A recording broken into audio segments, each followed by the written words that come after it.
Paramashivoham Om Nityananda Paramashivoham Om Nityananda Paramashivoham Om Nityananda Paramashivoham Om Nityananda Paramashivoham. Yes. So for many of the participants, we have experienced the power of consciousness over matter. You have experienced it. So that's really beautiful. And now with this, as we'll have to be moving to the next session, we'll be stopping here, but surely all of us will be experiencing it. It is just a little bit more of detox, little bit more of completion, which will give us that experience of this power, and all of us will be able to manifest this power by the end of Paramashivoham. So with this, I'd like to thank all of the participants for your participation, and all of you are going to be experiencing this during this 21 days. All of you are going to be experiencing this manifestation during this Paramashivoham. The Acharyas will be guiding you, teaching you how to manifest and how to experience, how to be a channel for you to manifest this power. So with this, we'll be coming to the end of this power manifestation demonstration, but don't feel that, okay, I cannot ask questions.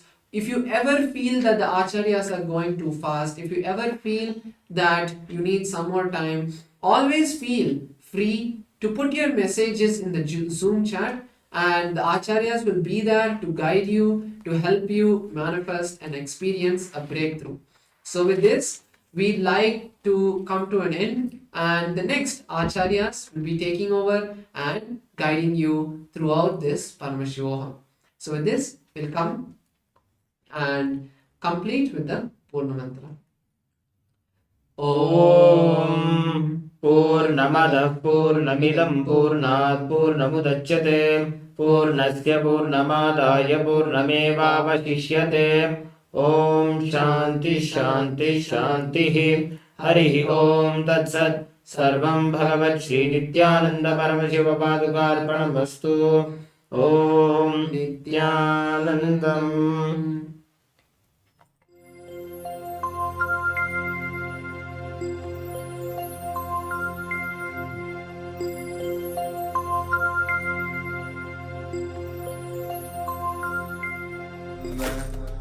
Paramashivoham. Om Nityananda Paramashivoham. Om Nityananda Paramashivoham. Om Nityananda Paramashivoham. Nityananda Paramashivoham. Om Nityananda Paramashivoham. Om Nityananda Paramashivoham.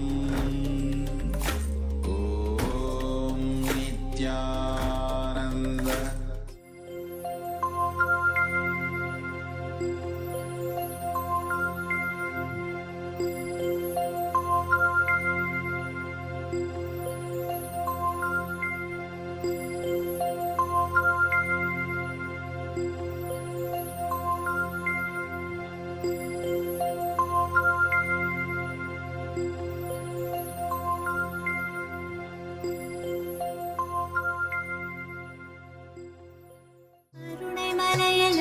கடவுள் அவதரித்தது, கருணை மிகுந்து அன்னை என்னும் வரமளித்தது.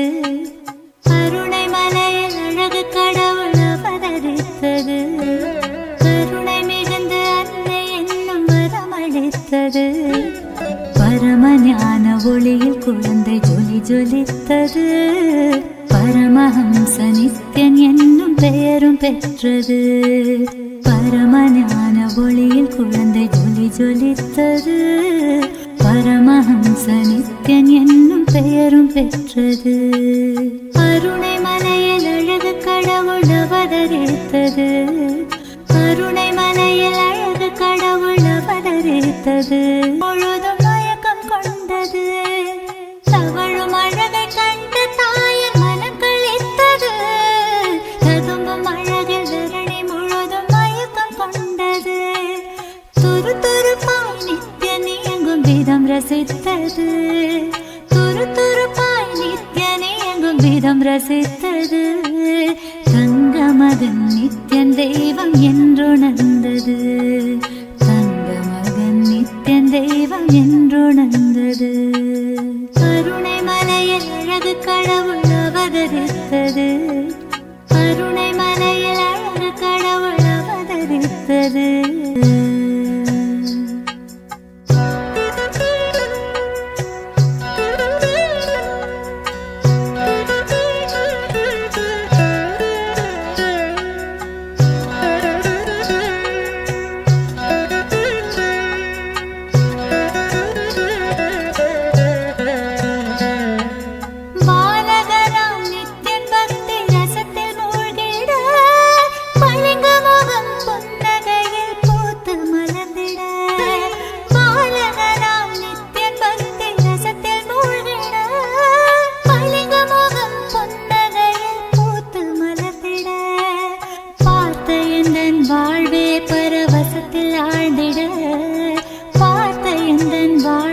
பரவசத்தில் ஆழ்ந்திட பூமி காக்கும் நித்யனை நான் வாரி அணைத்திட. பூமி காக்கும் நித்யனை நான் வாரி அணைத்திட. கருணை மலையில் அழகு கடவுள் அவதரித்தது. கருணை மலையில் அழகு கடவுள் அவதரித்தது. கடவுள் அவதரித்தது. கடவுள் அவதரித்தது.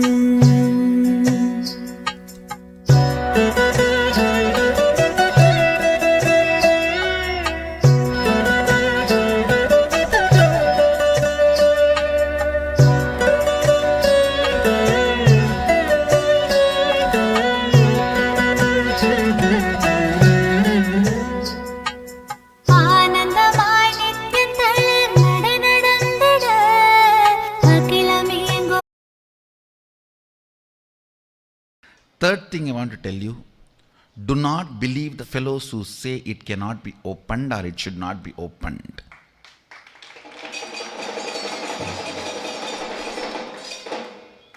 I tell you, it is necessary. Second, it is possible. Third, the science is available. Fourth, I experienced it.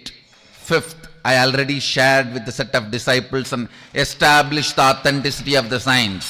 Sixth, I can give you. For the heaven's sake, don't believe the fellows who say it is not possible, who say don't open it, who say it is not necessary, who say no, you will get siddhis and you will get caught in it. If you have really faced that situation, then come and talk. Oh, I had siddhis and I gave it away. I gave it upon it to have enlightenment. Then come and talk. If somebody is stuck in the level of siddhis, that is much more forwarded stage than being stuck in without having anything. First thing I want to tell you, what I am teaching, what I am helping you to experience, what you guys are manifesting, this whole science is from Yoga Pada of Sadashiva, which is Shakti, not Siddhis. It is not the Siddhis described by Patanjali in Patanjali Yoga Sutras. With the grace of Sadashiva, the various experiences, expressions and powers of third eye will be shared with all of you as the science. Already more than 10 different powers explained by Sadashiva in Agamas, scientifically established, reproduced, manifested, tested, validated by us. I request whoever wants to experience, express, manifest powers of Sadashiva through your third eye, become a YouTube subscriber. Every day, learn the secrets of third eye, making you experience. Listen. 7 different powers which manifest through your eyes if the Kundalini is established on your third eye. Kundalini means the inner potential energy you are having, the reflection of God in you, the God particle in you. You have 2 components. The man particle means your pattern, your fear, your anger, your desire, your laziness, your tiredness, all that. The other part is the God particle in you, your consciousness. Understand? I dedicate myself to your consciousness. I will always be ferocious with your patterns. For your patterns, I am the villain, worst villain. For your consciousness, I am not only the friend, I am you. You are me. So understand, whenever you feel you melt, your eyes pour, you feel my life is fulfilled, complete, you are experiencing the real you, which is me, the God particle in you. Whenever you feel I am a villain, I came just 1 minute late, he shut the door. What kind of a Swami he is? He should have more patience. Understand, I am a worst villain for your patterns and best soulmate for your soul.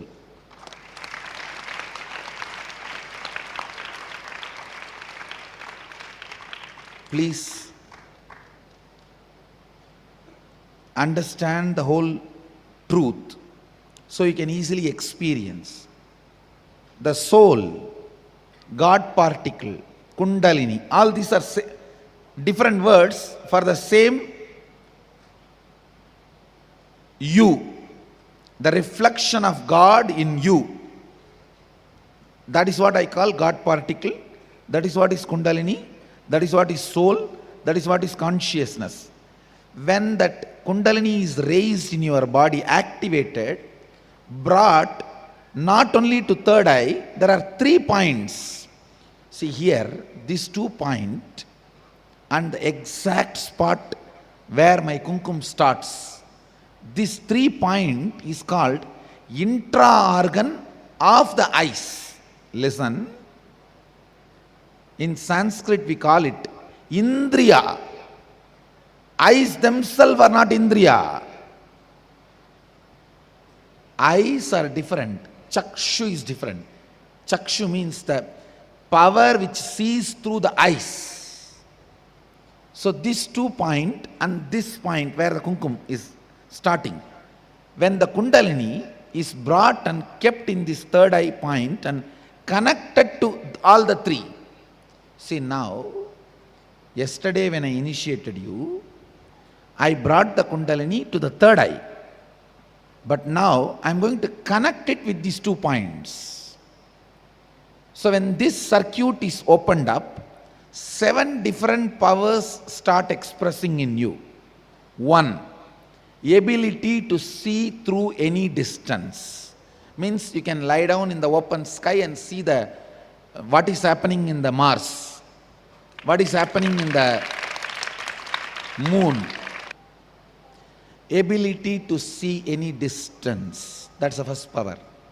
Second, ability to see through the obstacle. Means there is a wall, you can see what is behind the wall.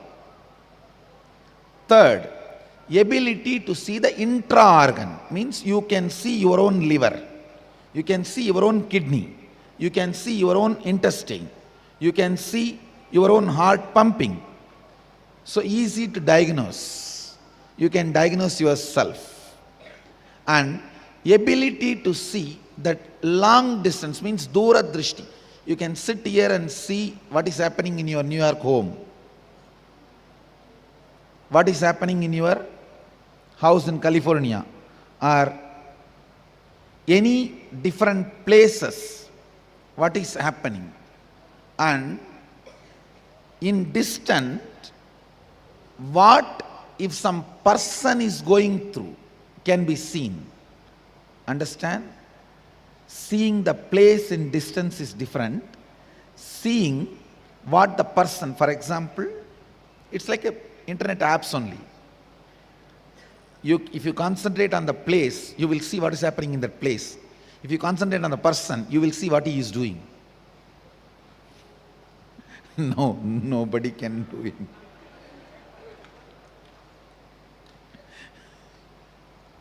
I think I am creating a lot of solutions and a lot of problems for a lot of people.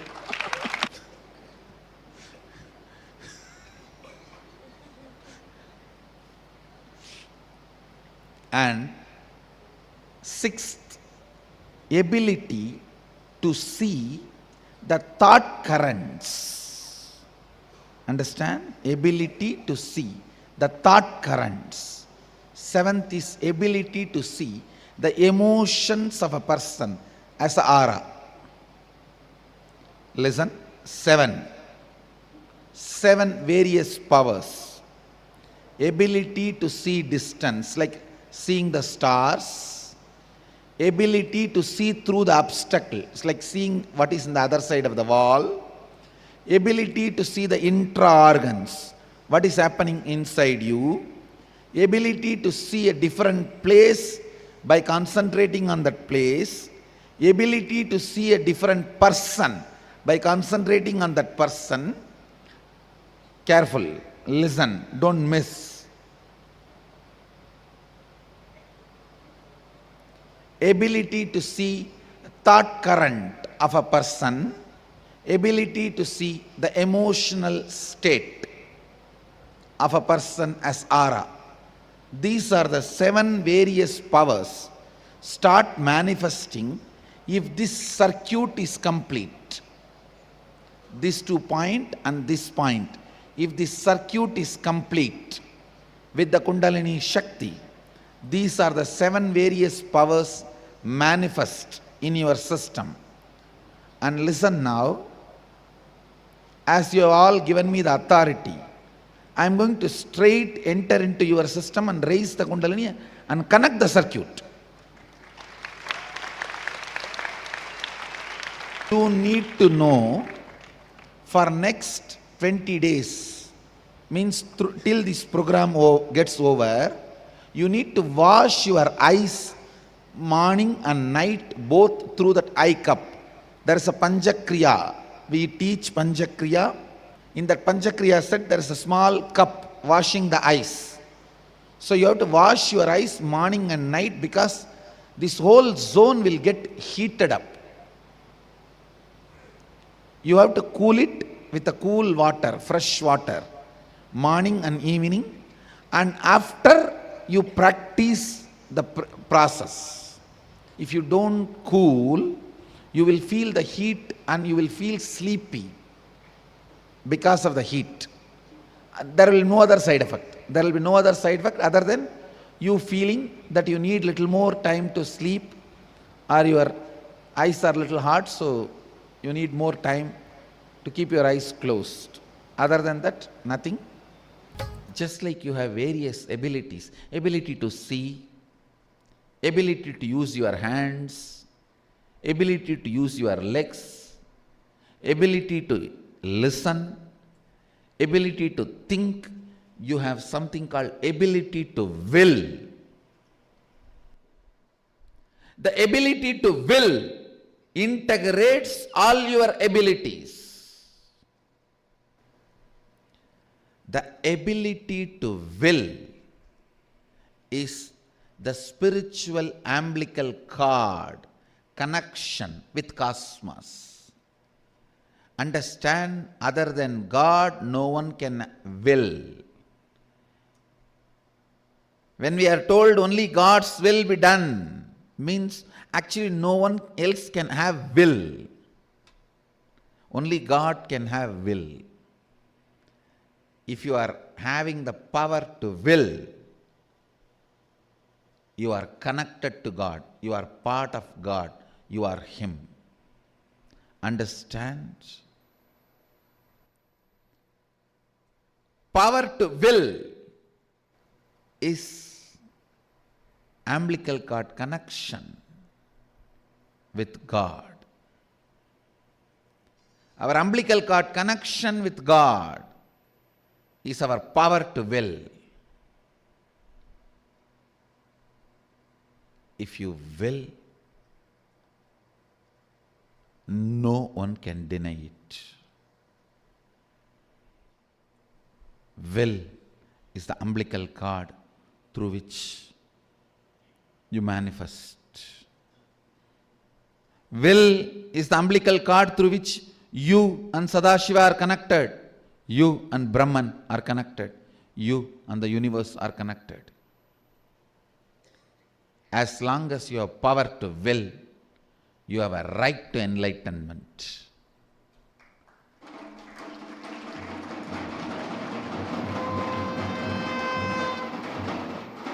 Power to will is the right to enlightenment.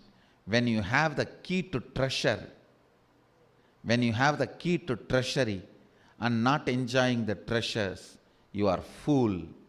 When you have the will, which is the key to enlightenment and manifestation of all the powers, and you are not manifesting it, you are fool. Don't waste your will. Don't wait. It will be there forever with you, even if you don't use. Don't think. It will be there forever with you, even if you don't use. And don't take your will for granted. When you have it, better use it. When you are having it, better use it. In English, I don't have any other word to translate Anya, but you need to know, in English, will is used for future tense. In Sanskrit, Anya is present tense. There's a big cultural difference. The moment I translate, the juice is lost. Will is more like a future in English, but in Sanskrit, Anya is present. And I tell you, once you understand the science of will, so much can be manifested by you. So much of order, so much of love, so much of life can be manifested in you. Please listen. Sadashiva is waiting for each one of you to manifest Him, because more and more of you manifest Him, more and more joy in the planet Earth. More and more of you manifest Sadashiva's powers, more and more bliss in the life. More and more of you manifest His powers, more and more consciousness in the world. So that is the best thing you will do to you and you will do to others. Once it is awakened, it is permanent. Please understand, once your eyes are opened, it is permanent. Only thing, the dangers in the third eye awakening is doing it on your own, trying some techniques on your own without the direct guidance of a guru is dangerous. That can lead to many side effects like mental problems, disorders or headache, the physical and mental disorders. So don't try on your own without the direct guidance of an enlightened being, without the direct guidance of an incarnation. Don't try it on your own. The techniques I have designed are most safe. To tell you honestly, I have not even designed this technique. I took it from Shaivagamas, Mahadeva's teachings to Devi. I took it from that and organized it. Only the permutation combination is my contribution. Otherwise, the original technique is from Shaivagamas. I have taken these techniques, organized it. It is time-tested, foolproof. No wrong, bad, ill side effects. The only side effect is bliss, knowledge, and enlightenment. Not only that, please understand, when these kids use the third eye, more and more, the patterns and engrams engraved in the brain will start getting completed. They will achieve more and more completion because they are using consciousness. The more you use the consciousness, more you become the consciousness. More you become the consciousness, the more you use consciousness. Consciousness. Through your brain, looking down, you will see only probabilities. If your consciousness, using your brain, looks up, you will see possibilities. Two eyes are probabilities, third eye is the possibility. Visualize you are looking through third eye, and you can even go for one step further. It is Swamiji who initiated my third eye, so let it function like Swamiji's third eye. The moment you remember, lot of your SDHD will not have a role to play there. See, your SDHD is like your guest. Only if you feed and take care, they will stay. And if you don't feed them, don't care, and you do your work, they will wait for 10 minutes, 15 minutes, and then simply they will walk out. Don't entertain. This will be a very good idea. You see, he initiated. And if I am able to read, it is his pride.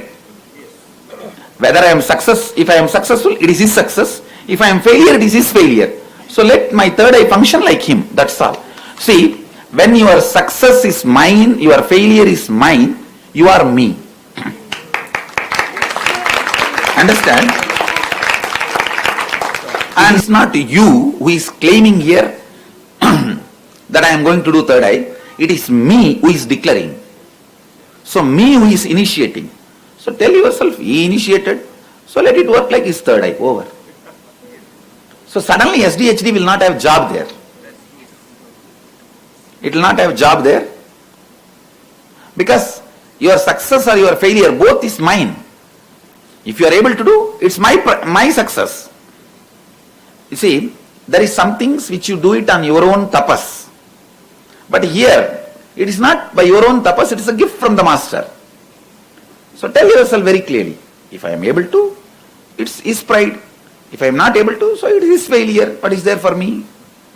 The moment you put that, shift that, your SDHD has no role to play. Simply you will be able to, actually your SDHD is not powerful as an individual entity, but it becomes powerful when you attest it. When you accept it as part of you. When you say, come on, please let's hug, have a cup of coffee, be together, then it becomes powerful. So the moment you take this stand, this context, hey, now what is there? If I read, it is his pride, his glory. If I don't read, it is his failure. What is there for me? So with that, suddenly your SDHD has no role or no play over you. Because I am declaring that I will make all you guys read. I am only declaring and I am only working on it. So leave it to me. You will see suddenly the SDHD has no role to play. And your SDHD is not that powerful other than you entertaining it.